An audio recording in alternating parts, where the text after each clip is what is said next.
Graça e paz a todos. Graça e paz. Oi, tudo bom com vocês? Comigo está tudo bem. Querem minha cabeça numa bandeja, querem me crucificar vivo, querem me atar numa fogueira, tacar 1 litro de álcool e tacar um fósforo depois. Mas tudo bem. Tá tudo bem. É assim mesmo. É assim. Quando as pessoas não suportam a verdade, é assim. É muito mantore. Muito manto. O YouTube mudou algumas regras. Agora, para você continuar recebendo os vídeos do canal, você tem que dar like no vídeo, você tem que estar inscrito e você tem que ativar o sininho das notificações. Se você não fizer isso, o YouTube vai entender que você não está gostando dos vídeos e não vai mais enviar os vídeos para você. Então, se você está vendo esse vídeo, comunique às pessoas que você conhece, seus amigos, no Facebook, nas redes sociais, Instagram, Twitter, em todos os lugares, no próprio YouTube, que para você continuar recebendo os vídeos do canal, você precisa fazer todas essas coisas. Dar like no vídeo, estar inscrito e ativar as notificações, clicar no sininho e clicar em enviar para mim todas as notificações desse canal, também por e-mail e pelo celular. Você precisa fazer isso aí, senão o YouTube ele não vai te enviar nenhum vídeo mais do canal. Inclusive, o YouTube está desinscrevendo inscritos do canal. Estou recebendo uma enxurrada de pessoas que estão dizendo que não estão mais inscritas no canal, amigos meus, porque do nada aparecem desinscritas. E isso já não é de hoje, já faz muito tempo. Eu acho que desde o ano passado o YouTube já está desinscrevendo inscrito do canal. Isso já não é do meu canal, tem outros canais aí, grandes, que já desde muitos anos, 2012, 2013, o YouTube já está desinscrevendo essas pessoas do canal. Então é muita injustiça. Então em torno aí de 50, 60 a 100 pessoas por dia o YouTube retira do meu canal, do canal Firmeza da Verdade.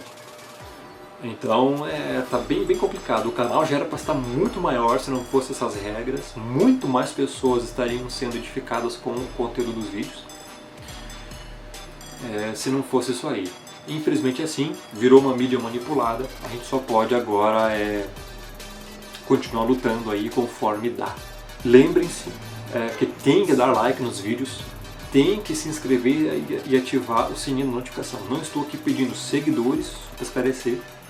Não estou pedindo aqui adeptos, não estou pedindo like, não estou pedindo visualizações, não estou pedindo nada disso. O que eu estou falando é instrução, estou instruindo a você, porque muitas pessoas aqui já perderam inúmeros vídeos porque não recebem, porque o YouTube está fazendo isso. Então, para você, quando você vê um vídeo, já dê like antes, para não se esquecer, como um sistema que você vai fazer para poder estar recebendo os vídeos, porque senão você não vai mais receber vídeo nenhum, infelizmente. Eu sou o Romulo Marasquim, este é o canal Firmeza da Verdade, e este é o capítulo 5 do estudo sobre o arrebatamento da igreja, estudo escatológico que eu estou fazendo aí há vários meses, desde o ano passado, 2016, já venho gravando essa série. Eu já tenho outros vídeos aqui no YouTube, na internet, onde eu abordo essa questão do arrebatamento da igreja já desde 2013 e 2014. Se vocês pesquisarem, vocês vão encontrar. Este é o capítulo 5, é o vídeo 4. Eu já gravei outros 3 vídeos. O primeiro, recomendo que você assista, se chama série Depois Nós Seremos Arrebatados, a parte 1. Nesse primeiro vídeo eu abordei a respeito da questão sobre Israel e igreja, se Israel realmente estava separado da igreja escatologicamente na questão do arrebatamento. E também uns outros textos concernentes a isso, também sobre Apocalipse 19, que é muito importante, né? Apocalipse 19, onde fala lá que as bodas do Cordeiro, esse é um forte argumento que refuta o pré-tribulacionismo e apoia a doutrina que ensina que Cristo vem para arrebatar a sua igreja somente no final da tribulação, da grande tribulação. Apocalipse 19 fala que depois que Cristo vier, as bodas do Cordeiro se iniciarão recém depois que Cristo vier em glória. Apocalipse 19 fala da vinda em glória do Messias. Um forte argumento. Não é 7 anos antes da tribulação que ocorrerão as bodas do Cordeiro, lá no céu, para um grupo de pessoas, enquanto aqui na terra os ímpios e algumas outras pessoas também, alguns israelitas, estiverem aqui na tribulação, ficarem aqui na tribulação, estiverem aqui durante a grande tribulação. Não. Só ler Apocalipse 19. Ponto. O segundo vídeo, eu tratei da questão da má interpretação de versículos isolados. 1 Tessalonicenses capítulo 5, verso 9. Oti uk etheto emas o theoses orgen, alis peripissim soterias diatokerio emon Iesu Christu. Também está no YouTube, o link está aqui na descrição também, juntamente com o primeiro vídeo. Eu abordei vários assuntos a respeito da ira de Deus, Romanos 5,9, 1 Tessalonicenses 5,9, 1 Tessalonicenses 1,10, explicando realmente o que é ira. No grego, orge e timos, tem 2 tipos de ira, não são a mesma. Sugiro que você assista também. Também a respeito de Apocalipse 3,10, nesse segundo vídeo, eu abordei como guardaste a palavra da minha perseverança, também eu te guardarei da hora da tentação que há de vir sobre o mundo, para tentar os que habitam sobre a terra, ou para pôr em prova, ou provar os que habitam sobre a terra. Também ali eu expliquei exatamente o significado em grego, no original, como a escritura foi escrita no Novo Testamento. Da palavra guardaste, guardarei, para provar os que habitam sobre a terra. Esse guardar não significa tirar da terra, mas proteger na terra. Então tem muitas coisas, pesquise lá, veja esse vídeo também. E o terceiro vídeo que eu gravei foi o mais importante até agora. Eu tratei a respeito das ressurreições, da primeira ressurreição, da segunda ressurreição, anástasis no grego. Também expliquei o que é egeiro, que significa apenas levantar, ficar de pé, ou seja, não é a mesma ressurreição. Apocalipse capítulo 20, versículo 4 e 5, juntamente com 1 Tessalonicenses 4, 15 e 17, que são os textos mais importantes que comprovam cabalmente que a igreja somente pode ser arrebatado no final da tribulação, pois existem regras a saber. Não há arrebatamento da igreja sem a ressurreição dos que já morreram em Cristo. Essa é a primeira regra. Isso está em 1 Tessalonicenses 4, 15 e 17. Primeiro ocorre a ressurreição, somente depois poderá ocorrer o arrebatamento. Verso 16 e 17. E inclusive o verso 15 fala que é a vinda, e vinda propicia chegada, ou seja, a presença visível, reaparecimento. O contexto todo de 1 Tessalonicenses 4, 15 e 17 está falando que Cristo apenas pode vir arrebatar a sua igreja na sua chegada, na vinda, na parousia. E isso os pré-tribulacionistas, dispensacionalistas, ignoram completamente. A exegese grega, que é muito importante e fundamental para essa doutrina. Não basta ler apenas no português. Tem que também entender um pouco de grego. A escritura não foi escrita em português, originalmente, mas em grego koine. Terceiro, nesse mesmo vídeo, nesse vídeo 3, eu também expliquei sobre Apocalipse 20, que é a segunda regra, que os que morreram durante a grande tribulação ressuscitarão na primeira ressurreição. É o que fala esse texto, Apocalipse 20, verso 4 e 5. Então, o arrebatamento não pode ocorrer antes da tribulação, porque primeiro tem que acontecer a ressurreição, e a ressurreição só pode ocorrer no final da tribulação, porque ressuscitarão nesta os que morreram na própria grande tribulação. É o que fala o texto. Com isso, só com esses vídeos, só com o terceiro vídeo mais especificamente, a questão do arrebatamento da igreja já fica concluída. Mas, abordei muitos outros assuntos nesse terceiro vídeo, recomendo que você veja, porque tem muitos textos lá, 1 Coríntios 15, 51 e 58, João 6, 44, muitos outros versículos. Então, assista esses 3 vídeos primeiro, para depois ver este vídeo aqui, ok? Neste vídeo, eu vou abordar a questão da iminência, capítulo 5 deste estudo escatológico. São 12 capítulos, estamos recém no capítulo 5. E creio que a questão do arrebatamento já está muito clara. Pena que as pessoas não aceitam a verdade. É incrível, elas preferem crer na mentira. Mas eu vou continuar fazendo os vídeos, se Deus quiser, na medida do possível. Porque é muito longo, são muitos textos, é muito assunto. Então, dando prosseguimento, a doutrina da iminência. Será que Jesus Cristo pode voltar para arrebatar a sua igreja a qualquer momento? É isso que nós vamos tratar nesse vídeo.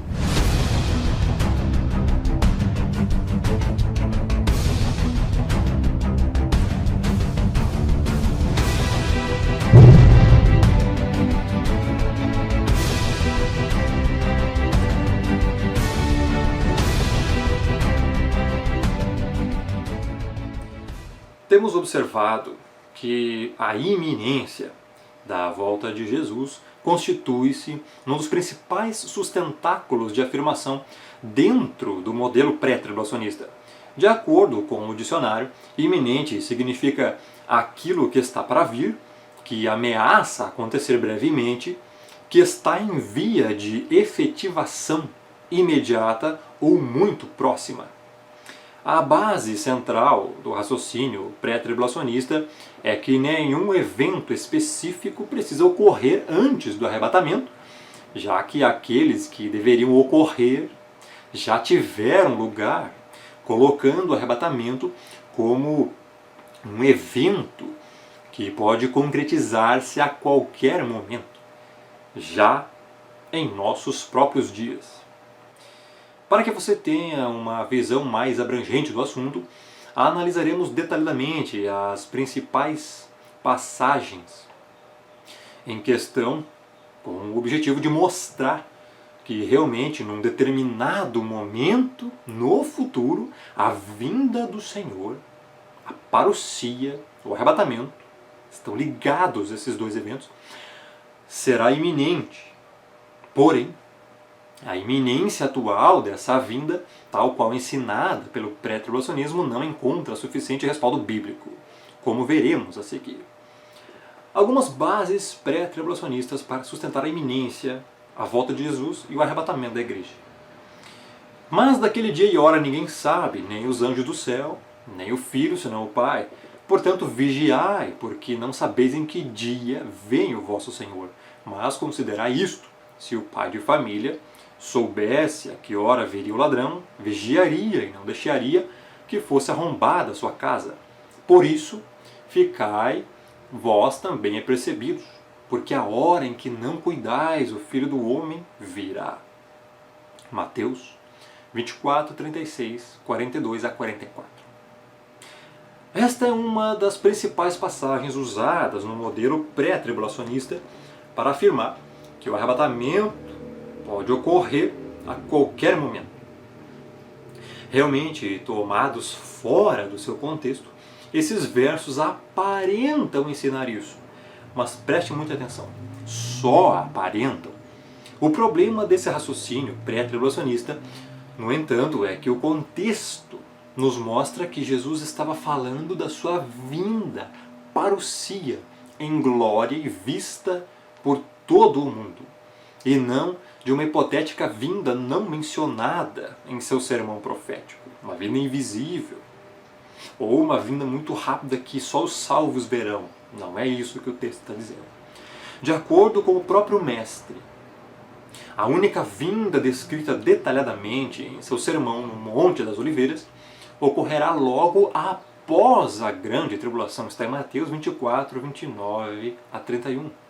E será precedida de uma série de sinais previamente detalhados por Cristo. Ele profetizou o arrebatamento dos escolhidos logo após a tribulação. Mateus 24, 31 diz isso. Em seguida, ele proferiu a parábola da figueira, mostrando aos discípulos como deveriam aguardar todos aqueles sinais profetizados. Então diz assim: aprendei, pois, esta parábola da figueira. Quando já os seus ramos se tornam tenros e brotam folhas, sabeis que está próximo o verão. Igualmente, quando virdes todas estas coisas, sabei que ele está próximo às portas. Mateus 24, 32 a 33. No texto citado, Jesus deixa claro que o servo de Deus, a igreja, os escolhidos, os cristãos, devem esperar pelo cumprimento de todos os sinais profetizados por ele, os quais ocorrerão antes da sua volta, quebrando todo o argumento a respeito da iminência atual da volta de Jesus. Essa volta e o subsequente arrebatamento dos escolhidos não ocorrerá a qualquer momento, e sim após o cumprimento integral da palavra de Jesus a respeito dos sinais dos últimos tempos. Presumir que em Mateus 24, 36 a 44, Jesus ensina a respeito de um arrebatamento que poderá ocorrer a qualquer momento, sem a concretização prévia de todos os sinais profetizados pelo próprio Mestre, é presumir que ele estava falando de uma vinda não revelada no sermão profético e, ao mesmo tempo, é desconsiderar o aviso dado pelo Senhor de observar todos os sinais, inclusive a abominação desoladora e a grande tribulação. Sem falar que também temos as taças e as trombetas descritas em Apocalipse, que necessitam ocorrer antes da sua volta e do arrebatamento. Está em Mateus 24, 33. E isso acaba se tornando um grave equívoco na questão pré-tribulacionista. Consequentemente, quando Jesus prossegue e diz aos seus discípulos que era impossível saber o dia e a hora da sua volta e que eles deveriam vigiar porque não sabiam a que hora haveria de vir o Senhor, Jesus não poderia estar referindo-se a uma vinda sem sinais prévios, pois isso iria contra todo o contexto do capítulo 24 de Mateus, que aponta para uma única vinda e os sinais profetizados anteriormente por ele. Um arrebatamento secreto, ou um arrebatamento anterior a todos os sinais, seria o que Cristo poderia ter dito para os seus discípulos, naquele momento, no Sermão do Monte, como um aviso, como um sinal que ele iria voltar depois. Mas não, ele não disse nenhum arrebatamento anterior aos sinais, e nenhuma volta também anterior aos sinais, e sim depois. Existe apenas um momento fixado por Jesus a partir do qual poderemos afirmar que a vinda do Senhor é iminente, ou seja, após a concretização dos últimos sinais profetizados no sermão profético do Monte das Oliveiras.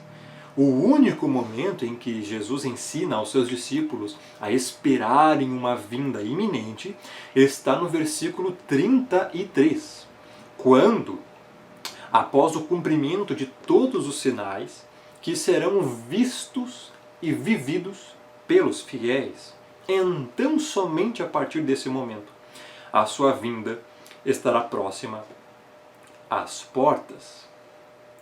Os últimos sinais estão descritos em Mateus 24, 29 a 31. Vamos ler o texto. Logo depois da tribulação daqueles dias, escurecerá o sol e a lua não dará a sua claridade, e as estrelas cairão do céu, e os poderes do céu serão abalados. Verso 30. Então aparecerá no céu o sinal do Filho do Homem, e todos os povos da terra se lamentarão e verão vir o Filho do Homem sobre as nuvens do céu com poder e grande glória. Agora se espante ao ler Isaías 13, 9 a 13 e Apocalipse 6, 12 a 17, pois descreve os mesmíssimos sinais. Leia esses textos depois. Sobre a parábola da figueira, a maior parte dos pré-tribulacionistas tende a interpretar a expressão todas as coisas, do versículo 33, não como uma referência a todos os sinais profetizados por Cristo, e sim como uma alusão à figueira mencionada no texto. Para os mesmos, os pré-tribulacionistas, a figueira é a nação israelita, e através dessa interpretação, a volta de Jesus só seria iminente após a volta do povo judeu à sua terra, o que ocorreu em 1948. Segundo essa linha de raciocínio, a partir daquele momento, a volta de Cristo tornou-se iminente. Essa argumentação, além de ser tortuosa e estar apoiada em suposições, Jesus em nenhum momento relacionou a figueira à nação israelense, e sim a totalidade dos sinais preditos por ele anteriormente, denota grandes incongruências, tais como, primeiro, Para que Israel voltasse à sua terra em 1948, foi necessário que a nação fosse dispersada da Terra Santa. Isso ocorreu no ano 70 depois de Cristo, durante a invasão dos exércitos romanos. Paulo escreveu todas as suas epístolas antes dos anos 70 depois de Cristo. Ele foi martirizado no ano 66, no reinado de Nero. As mesmas epístolas que são citadas pelos pré-tribulacionistas para sustentar sua ideia de iminência. Portanto, Paulo, um profundo conhecedor das profecias de Jesus, não poderia estar ensinando iminência antes da concretização nos eventos profetizados pelo Mestre, entre eles a destruição de Jerusalém no ano 70 depois de Cristo. Então, podemos observar que o uso das epístolas paulinas para sustentar a ideia de iminência antes do cumprimento de todos os sinais profetizados perde completamente toda a credibilidade. E é claro também que a igreja primitiva e o próprio Paulo aguardavam a volta de Cristo já em seus dias. Ou seja, eles esperavam que todos os sinais profetizados por Jesus se concretizassem no primeiro século, para livrá-los da tribulação e perseguição oficial que eles relacionavam à grande tribulação profetizada por Cristo. Havia uma tendência a relacionar o filho da perdição, de Cristo, a certos imperadores romanos, entre eles Nero, Domiciano e Diocleciano. Eles esperavam que Jesus viesse para tirá-los da tribulação e para derrotar o Império Romano, instaurando assim o seu reino na terra. Isso nos mostra que a igreja primitiva cumpria aquilo que Jesus tinha ordenado. Que era o quê? Você se lembra? Ver e observar os sinais. A única diferença é que eles esperavam o cumprimento total desses sinais já em sua geração. Eles sabiam, por exemplo, que Pedro teria que morrer primeiro antes da vinda gloriosa de Jesus, pois o próprio Mestre profetizou como e com que idade aproximada ele morreria. Está em João 21, 18 a 19. Segundo, outra questão geralmente esquecida é que no versículo 14 do capítulo 24 de Mateus, Jesus declara que o Evangelho será pregado em todas as nações, antes do seu retorno. O Evangelho não havia sido pregado a todas as nações antes da escrita do último livro do Novo Testamento. Portanto, mais uma vez, toda a utilização de versículos neotestamentários para sustentar que Jesus voltará a qualquer momento é temerária em função da realidade dos dias atuais. Ao utilizar a parábola da figueira, o Mestre insta seus discípulos a estarem atentos aos sinais profetizados por ele. Ou seja, da mesma forma que através da observação da figueira eles podiam perceber quando o verão estava próximo, iminente, da mesma forma nós saberemos quando a vinda do Mestre estará próxima, iminente. Ou seja, após a concretização de todos os sinais. Mateus 24, 33. Entendeu? Agora, sobre como um ladrão na noite. Nos versículos 42 a 44 de Mateus 24, Jesus relaciona sua volta à de um ladrão na noite, termo que é abordado também por Paulo, Pedro e no Apocalipse. Portanto, vigiai, porque não sabeis em que dia vem o vosso Senhor, mas considerai isto: se o pai de família soubesse a que hora viria o ladrão, vigiaria e não deixaria que fosse arrombada a sua casa. Por isso, ficai também vós apercebidos, porque a hora em que não cuidais, o Filho do Homem virá. Mateus 24, 42 a 44. Essa é uma das passagens mais usadas dentro do modelo pré-tribulacionista para sustentar a iminência atual do arrebatamento, porém uma das menos entendidas. Será que a volta de Jesus poderá nos surpreender da mesma forma que a chegada abrupta e inesperada de um ladrão nos surpreenderia? Existe um grande número de elementos importantes nesta parábola. Primeiramente, devemos perceber que o ladrão nesta parábola refere-se ao Messias. Contudo, o ladrão nesta parábola não está roubando a igreja do mundo. Isto seria absurdo. Mas sim, o termo ladrão é usado para identificar que o Messias virá em um momento inesperado. Em segundo lugar, percebemos claramente que a igreja não estava esperando que ele viesse naquele momento. E finalmente, é extremamente significativo que o ladrão vem num momento posterior no qual a igreja é esperada encontrada dormindo. Mais uma vez fazemos menção do contexto sem o qual toda a interpretação torna-se inexata. Lembremos que Jesus tinha dado aos discípulos uma série de sinais que antecederiam o rapto, o arrebatamento, que ele próprio relacionou diretamente à sua volta em glória, vista por todos. Está em Mateus 24, 30 a 31. Jesus também lhes ensinou que deveriam esperar esses sinais e a partir de que momento a sua volta seria realmente iminente. Está em Mateus 24, 33. Fica bastante claro, pelo contexto do capítulo 24 de Mateus, que Jesus, ao referir-se à sua volta como ladrão na noite, estava falando de seu regresso em glória após a tribulação e não a uma volta oculta anterior à tribulação. Então surge a pergunta: se Jesus forneceu aos discípulos uma série de sinais que antecederiam a sua gloriosa volta, disse aos seus discípulos a partir de que momento essa volta seria iminente, ou seja, após o cumprimento de todos os sinais, então quem são esses que serão surpreendidos pela volta do Senhor, da mesma forma que alguém é surpreendido pela chegada de um inesperado ladrão à noite? Para quem a volta de Jesus será como um ladrão na noite? O apóstolo Paulo responde para nós essas questões. Vamos ler juntos. Porque vós mesmos sabeis muito bem que o dia do Senhor virá como um ladrão na noite.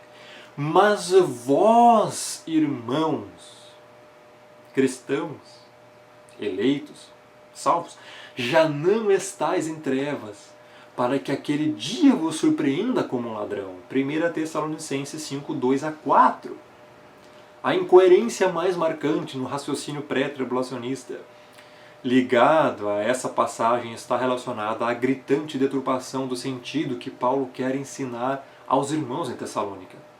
O argumento pré-tribulacionista diz assim: ora, se o dia do Senhor virá como um ladrão na noite, então o rapto só pode ser secreto e antes da tribulação, pois se fosse logo após a grande tribulação, todos ficariam sabendo e já não seria inesperado como a chegada de um ladrão na noite. É isso que eles dizem.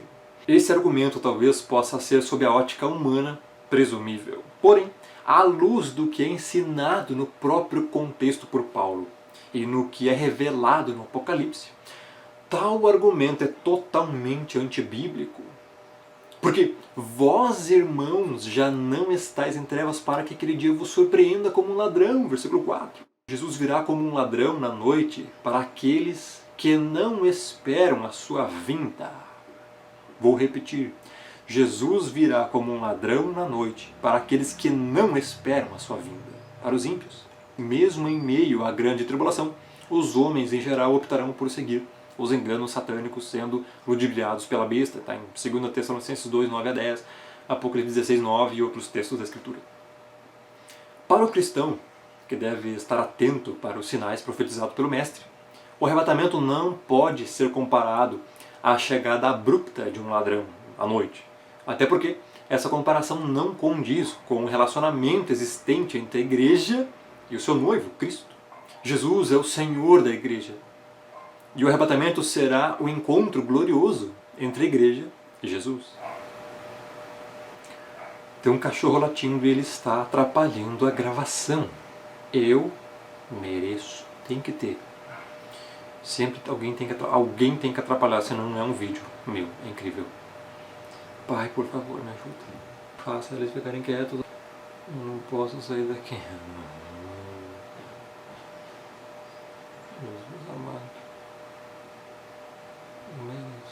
O ladrão sempre chega para tomar aquilo que não é seu. Jesus virá para arrebatar aquilo que é seu por propriedade eterna.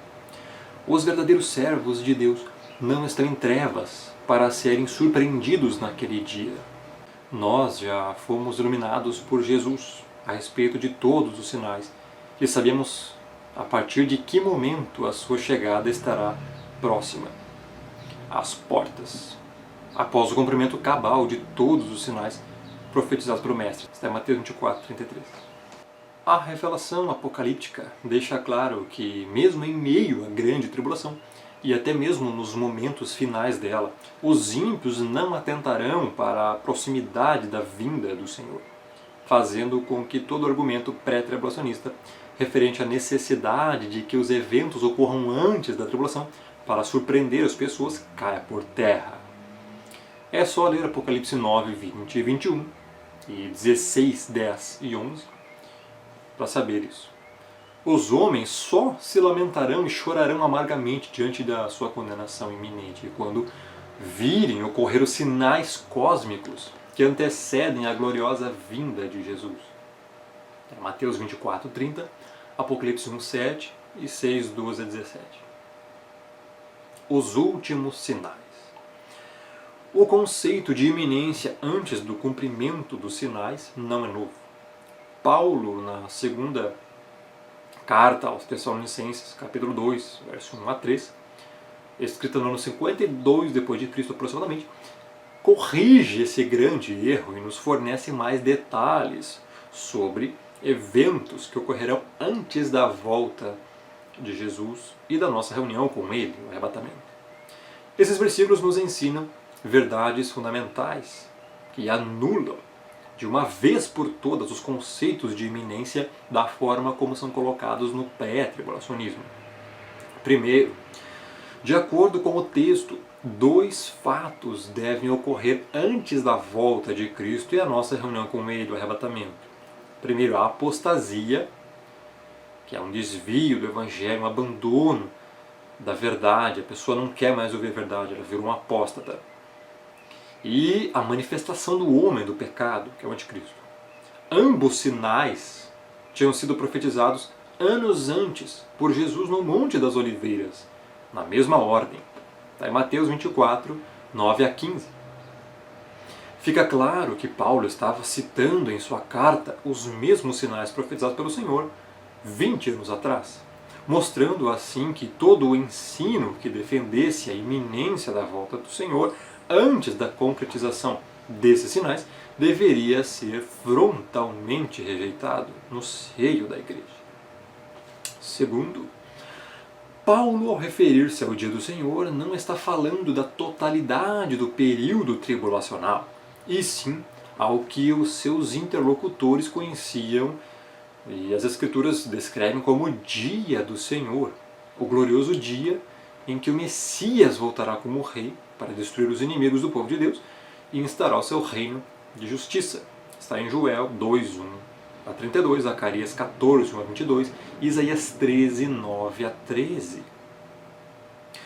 Ao comparar Mateus 24, 29 com Joel 2, 31, vemos que os últimos grandes sinais que antecederão a volta de Jesus e da nossa reunião com Ele no dia do Senhor serão as comoções cósmicas. O Sol convertendo-se em trevas, a Lua em sangue, obviamente, como consequência direta do fenômeno anterior. Estrelas caindo do céu e elementos celestes sendo abalados. Em Isaías 13, 13, ao referir-se ao dia do Senhor, o profeta diz que a terra se moverá do seu lugar. Notemos também a maravilhosa exatidão profética da palavra de Deus. Em Joel, o profeta assinala que os eventos cósmicos em questão ocorrerão antes do dia do Senhor. Jesus profetizou que após a grande tribulação e antes da sua vinda em glória para arrebatar os escolhidos, ocorreriam os fenômenos em questão. A similaridade, afinidade e coerência são simplesmente exatas. Fica claro que quando o pré-tribulacionismo toma a iminência da volta do Senhor já em nossos dias, sustentando que a mesma pode ocorrer a qualquer momento, se coloca numa posição bíblica insustentável. A iminência tal qual é ensinada em muitos lugares não tem base bíblica alguma à luz da palavra profética. Sem dúvidas, a volta do Senhor a partir de determinado momento será iminente. E essa é a volta que devemos esperar. Porém, antes é necessário que a palavra de Deus, que não volta atrás, se cumpra em sua totalidade. Somente após o cumprimento de todos os sinais preditos pelo próprio Mestre, que voltará, é que nós poderemos esperar a sua volta a qualquer momento. Isso não é difícil de se entender, muito fácil. O apóstolo Tiago compara o tempo da vinda do Senhor ao lavrador que espera com paciência até receber as chuvas, as quais tornarão possível uma abundante colheita. Porém, um experiente lavrador sabe que a chuva não ocorrerá a qualquer momento, ou em qualquer estação. Há um tempo determinado para que o período de chuva comece a regar a terra. Também há um tempo determinado para que os frutos apareçam após a chuva. Da mesma forma, o Senhor Jesus nos fornece em seu sermão profético uma série de sinais para que saibamos exatamente quando será o tempo e após que sinais sua vinda estará próxima às portas, ou seja, será iminente. O dia e a hora. Um argumento geralmente levantado contra aqueles que esperam pelo arrebatamento. Tem que passar carro barulhento aqui, incrível, meu Deus. Um argumento geralmente levantado contra aqueles que esperam pelo arrebatamento no final da tribulação se refere ao desconhecimento do dia e da hora da vinda de Jesus. Tal argumento gira em torno do seguinte raciocínio. Se o profeta Daniel oferece dados específicos para que saibamos quando se dará o fim das coisas, Daniel 12, 7 a 13, então, teoricamente, qualquer um poderia calcular o dia da vinda de Jesus, indo contra o que o próprio Jesus determinou ao dizer que ninguém sabe o dia nem a hora da sua vinda, a não ser o Pai. Logo, o arrebatamento não deve ocorrer por ocasião da vinda em glória. Esse é o argumento deles. Analisando detalhadamente todas as implicações dessa questão, vemos que tal raciocínio não encontra muita base. Vejamos. Primeiro, quando Jesus fala do dia e da hora, o faz em relação à sua vinda em glória após a tribulação, e não a uma vinda oculta e anterior à tribulação, como fica claro nos versículos anteriores. Cremos que ele não poderia estar referindo-se a uma vinda oculta e anterior à tribulação, simplesmente porque ela não é mencionada em nenhum momento do sermão profético. Fica muito claro que o dia e a hora mencionados por Cristo será o momento específico em que todo o olho verá a sua volta, logo após a grande tribulação. Portanto, sugerir que Jesus, ao referir-se ao dia e hora, estava falando de uma vinda oculta e diferente da mencionada por ele nos versículos anteriores é ir contra a verdade bíblica e cair no terreno das suposições. Segundo ponto. Com referências e informações dadas no livro de Daniel e através das quais se poderia chegar e conhecer o dia da volta de Cristo em glória, devemos considerar um ponto importante. Note que Jesus usa o tempo presente somente neste texto do sermão profético. Ele afirma que ninguém sabe o dia e a hora, a não ser o Pai. Naquele momento, como homem, e após ter se esvaziado dos seus conhecimentos divinos, nem mesmo Jesus sabia o dia e a hora da sua própria vinda. Porém, após a ressurreição e glorificação, Jesus declara que é-me dado todo o poder no céu e na terra. Mateus 28, verso 18. Levando em consideração o fato da união divina de propósitos e sentimentos e considerando também que a expressão todo poder não exclui nada, entendemos que Jesus, que não sabia o dia nem a hora, quando proferiu a profecia, agora sabe o propósito do sermão profético.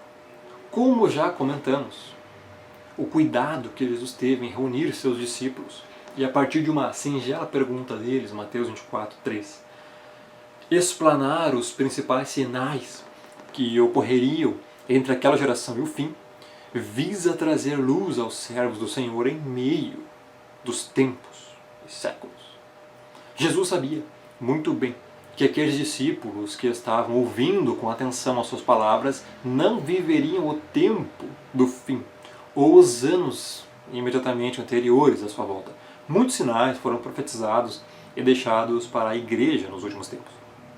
Outros sinais eram mais próximos e seriam vistos por aquela geração, que é o caso da destruição de Jerusalém, no ano 70. Entretanto, cremos que no versículo 15, o Senhor estabelece um ponto-chave para a compreensão do capítulo 24 de Mateus. Pois ali Jesus dá o primeiro sinal concreto e localizável na história, que indicava a contagem regressiva para o fim, estando em perfeita conexão com os dados deixados por Daniel em seu livro. Jesus disse: quando, pois, virdes que a abominação desoladora de que falou o profeta Daniel está no lugar santo, quem lê entenda, Mateus 24, 15, ele disse isso. Sem dúvidas, o Senhor direcionou naquele momento seus discípulos à leitura das profecias contidas no livro de Daniel, que falam sobre a abominação desoladora. Quem lesse as profecias de Daniel a respeito da abominação desoladora entenderia exatamente o tempo que levaria entre esse evento, a abominação desoladora, e o cumprimento da promessa. Cremos que nada do que está revelado na palavra é em vão. Há um propósito específico para tudo o que está inserido nas Escrituras, que é a palavra de Deus.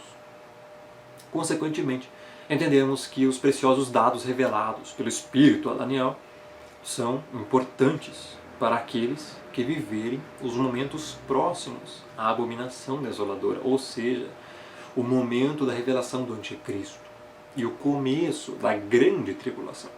Vejamos aquilo que Jesus nos insta a ler em Daniel a respeito da abominação desoladora, para que entendamos. O texto diz assim: e desde o tempo em que o holocausto contínuo for tirado e estabelecida a abominação desoladora, haverá 1290 dias. Bem-aventurado é o que chega aos 1390 dias. Daniel 12, 11 e 12. A abominação da desolação é o gatilho que desencadeará a contagem regressiva para a segunda vinda de Jesus.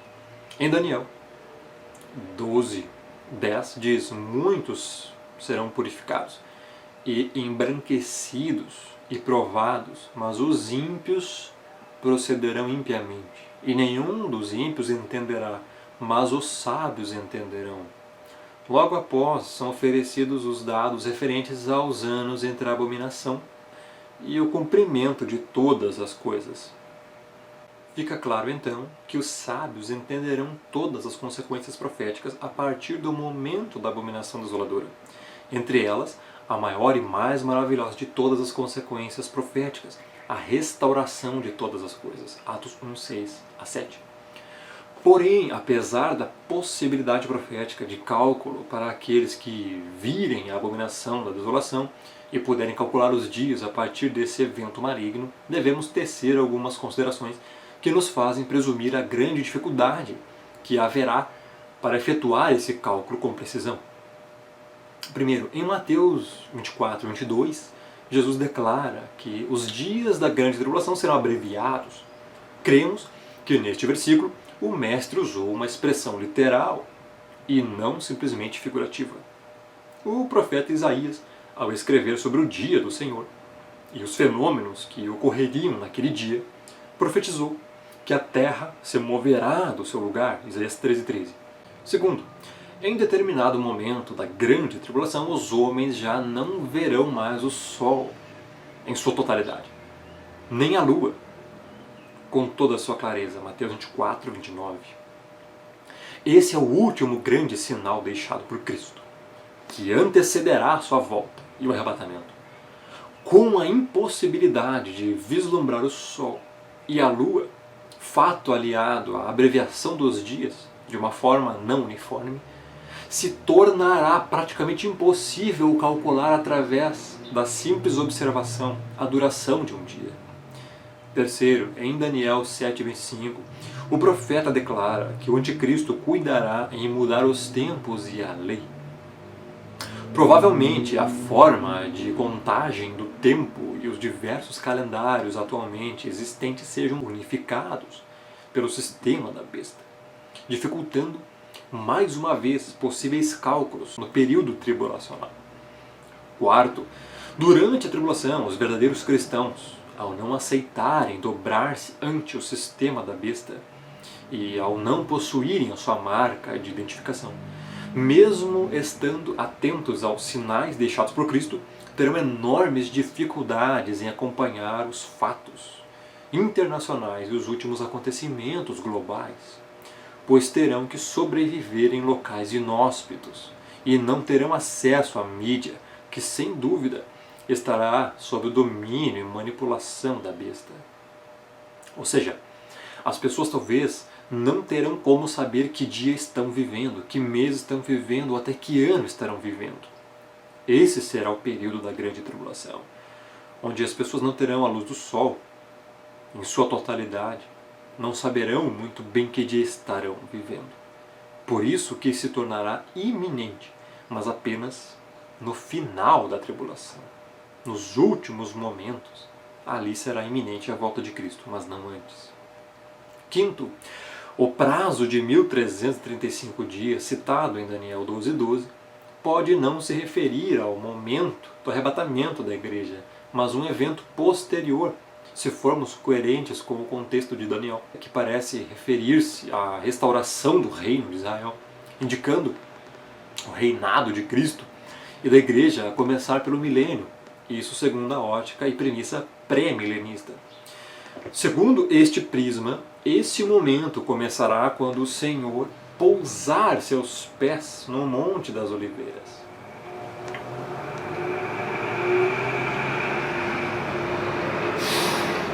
Ai, quantos caminhões, Jesus. Tem que fazer barulho. E for rei sobre toda a terra. Zacarias 14, 4 a 9. Entre o arrebatamento da igreja, que ocorrerá num dia e hora não determinados, depois do cumprimento dos últimos sinais, logo após a grande tribulação, Mateus 24, 29 a 31, e o pousar dos pés do Senhor sobre o Monte das Oliveiras, poderá transcorrer horas ou dias. A palavra não nos revela quantas horas ou dias levará. Porém, todos esses sinais profetizados ocorrerão a partir do momento em que aparecer o sinal do Senhor nos céus. Mateus 24, 30. Logo após a grande tribulação. Segundo o amilenismo, o tempo, como conhecemos, o Cronos, irá literalmente parar quando Jesus voltar. E ele então julgará a todos e criará novos céus e nova terra. Segundo o amilenismo. Por isso, com respeito à faculdade de saber o dia da volta do Senhor, não nos parece que deva ser a prioridade do servo de Deus. A nossa prioridade deve ser estar preparados para essa volta maravilhosa e cientes de todos os sinais que antecederão a sua volta e o arrebatamento. Devemos estar preparados também para enfrentar a tribulação que se aproxima e para sermos perseguidos e colocados à margem de todo o convívio social. E mesmo assim, guardar os mandamentos de Deus e manter o testemunho de Jesus até o fim. Você está preparado para essa realidade? Então, sobre a iminência, resumindo tudo, é isso. Todas essas coisas têm que acontecer antes, os sinais, o anticristo tem que aparecer, a apostasia, conforme está em 2 Tessalonicenses, capítulo 2, tem que se intensificar ainda mais. A grande tribulação, a perseguição, o assassinato de muitos cristãos, guerras, fogo cair do céu, todas as trombetas, 1ª, 2ª, 3ª, 4ª, 5ª, 6ª, 7ª, todas as taças, tudo isso tem que acontecer primeiro, para que somente no final da tribulação o arrebatamento aconteça e Jesus volte. É isso que a Escritura diz. E as pessoas durante a grande tribulação, muitas delas, talvez estarão em lugares que não poderão saber em que dia estarão vivendo. Por isso que Cristo fala, como um ladrão na noite. Ninguém espera um ladrão. Então você não saberá quando ele virá. Se tornará iminente apenas em um determinado momento no fim da grande tribulação, até a sua volta. Nesse curtíssimo período de tempo é que será iminente. Por isso que Cristo fala que o pai de família, se ele soubesse a que hora viria o ladrão, vigiaria, não dormiria, vigiaria a casa. A mesma coisa, você se imagine agora num lugar que não mora ninguém, no meio de um mato, num campo enorme. Você tem a sua casa lá, você construiu embaixo da terra para ninguém te achar. E você está sobrevivendo nesse lugar. Ninguém sabe que você está lá, a não ser você, sua família, só. Você não tem calendário, você não sabe que dia que é, você não tem informações de mídia, você não tem como ouvir rádio, você não sabe nada. Você apenas sabe que Cristo um dia vai voltar. Você vai ter que vigiar para saber, para ficar atento. E quando ele voltar, você está preparado e digno de estar de pé diante do Filho do Homem. É isso. É isso que ensina a Escritura. É isso que vai acontecer. E exatamente sobre isso que eu vou tratar, se Deus quiser, nos próximos vídeos. No próximo vídeo eu pretendo abordar o capítulo 6 e o capítulo 7. O capítulo 6 é uma exortação à vigilância, o que Cristo falou sobre vigiar, todos os textos no grego. E o capítulo 7 será sobre o arrebatamento da igreja e a parábola das 10 virgens. Explicações muito boas. Você não pode perder o próximo vídeo que eu irei gravar, não sei quando, porque muitas coisas têm acontecido com o canal, com a minha vida também. Estou sendo ameaçado, estou sendo processado, as pessoas querem a minha cabeça numa bandeja, as pessoas querem ver meu sangue escorrer. Então está muito difícil falar a verdade, mas eu não vou deixar de falar a verdade, nunca. Vocês podem fazer o que quiser comigo, eu nunca vou deixar de falar a verdade. Então o canal está aí de pé por enquanto. Não sei até quando Deus permitir. E para encerrar, o YouTube mudou algumas regras. Agora, para você continuar recebendo os vídeos do canal, você tem que dar like no vídeo, você tem que estar inscrito e você tem que ativar o sininho das notificações. Se você não fizer isso, o YouTube vai entender que você não está gostando dos vídeos e não vai mais enviar os vídeos para você. Então, se você está vendo esse vídeo, comunique às pessoas que você conhece, seus amigos, no Facebook, nas redes sociais, Instagram, Twitter, em todos os lugares, no próprio YouTube, que para você continuar recebendo os vídeos do canal, você precisa fazer todas essas coisas. Dar like no vídeo, estar inscrito e ativar as notificações. Clicar no sininho e clicar em enviar para mim todas as notificações desse canal. Também por e-mail e pelo celular. Você precisa fazer isso aí, senão o YouTube ele não vai te enviar nenhum vídeo mais do canal. Inclusive, o YouTube está desinscrevendo inscritos do canal. Estou recebendo uma enxurrada de pessoas que estão dizendo que não estão mais inscritas no canal, amigos meus, porque do nada aparecem desinscritas. E isso já não é de hoje, já faz muito tempo. Eu acho que desde o ano passado o YouTube já está desinscrevendo inscrito do canal. Isso já não é do meu canal, tem outros canais aí, grandes, que já desde muitos anos, 2012, 2013, o YouTube já está desinscrevendo essas pessoas do canal. Então é muita injustiça. Então em torno aí de 50, 60 a 100 pessoas por dia o YouTube retira do meu canal, do canal Firmeza da Verdade. Então tá bem complicado. O canal já era para estar muito maior se não fosse essas regras. Muito mais pessoas estariam sendo edificadas com o conteúdo dos vídeos, se não fosse isso aí. Infelizmente é assim, virou uma mídia manipulada, a gente só pode agora continuar lutando aí conforme dá. Então, esse foi o estudo. Espero que você esteja comigo nos próximos vídeos. São 12 capítulos, pretendo continuar essa série até o final e no final fazer uma junção com todos os vídeos, um grande vídeo de várias horas com todos os vídeos juntos sobre o arrebatamento da igreja. Então, fiquem com Deus. Lembrem-se que tem que dar like nos vídeos, tem que se inscrever e ativar o sininho de notificação. Não estou aqui pedindo seguidores, só para esclarecer. Não estou pedindo aqui adeptos, não estou pedindo like, não estou pedindo visualizações, não estou pedindo nada disso. O que eu estou falando é instrução, estou instruindo a você, porque muitas pessoas aqui já perderam inúmeros vídeos porque não recebem, porque o YouTube está fazendo isso. Então, para você, quando você vê um vídeo, já dê like antes, para não se esquecer, como um sistema que você vai fazer para poder estar recebendo os vídeos, porque senão você não vai mais receber vídeo nenhum, infelizmente. Então é isso aí. Fiquem com Deus.